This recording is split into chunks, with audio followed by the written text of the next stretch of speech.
Hermann Voll, fondateur du premier laboratoire marin à Villefranche-sur-Mer, est né d'une famille de banquiers suisses en 1845.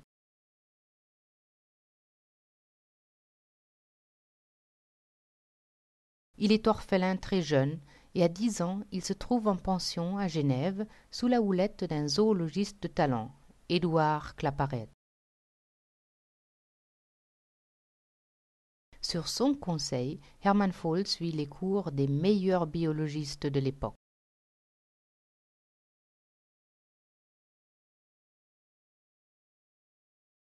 À 21 ans, il accompagne le célèbre zoologiste Ernst Haeckel dans son exploration de la faune et de la flore des îles Canaries et des côtes d'Afrique.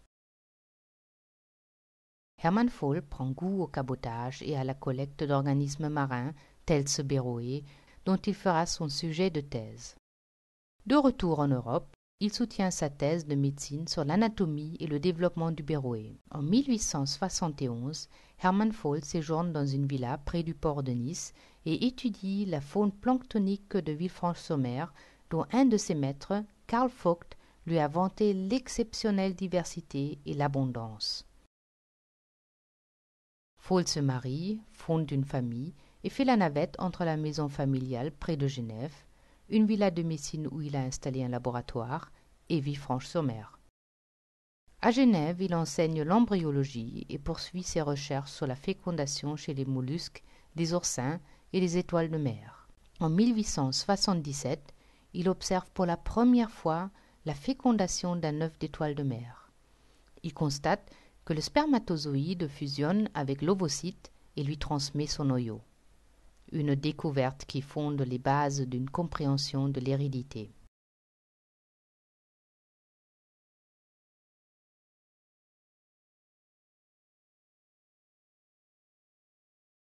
En 1878, Voll déménage par bateau son laboratoire de médecine à Villefranche-sur-Mer, où il rencontre le jeune professeur lillois Jules Barrois.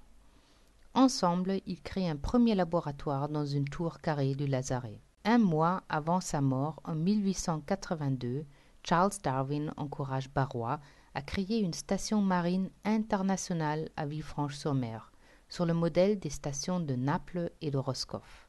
Voll et Barrois s'installent ensuite dans l'ancien hôpital du Bagne, rebaptisé la Maison Russe, car elle sert de dépôt à la marine russe pour ses escales dans la baie de Villefranche-sur-Mer. Il partage la station marine avec le biologiste russe Korotnev et y accueille de nombreux savants. Mais suite à des querelles, Voll est expulsé du laboratoire franco-russe Manu Militari. Ces péripéties ne l'empêchent pas d'échafauder des plans pour créer un laboratoire océanographique sur le port de Nice. Il continue d'explorer la faune et les fonds marins à partir de son bateau à vapeur, l'Amphiastère. Il plonge aussi en scaphandrier pour observer les animaux dans leur milieu naturel et pour tester ses appareils photographiques conçus pour déterminer la propagation de la lumière en profondeur. En 1891, il acquiert un bateau, l'Aster, et part, mandaté par le gouvernement français au large des côtes tunisiennes pour y étudier les éponges. Il embarque au Havre, fait escale à Bénodet, puis disparaît mystérieusement. Sa disparition à 46 ans n'a jamais été élucidée, malgré les enquêtes menées pour clarifier la rumeur qui veut que son équipage se soit débarrassé de lui.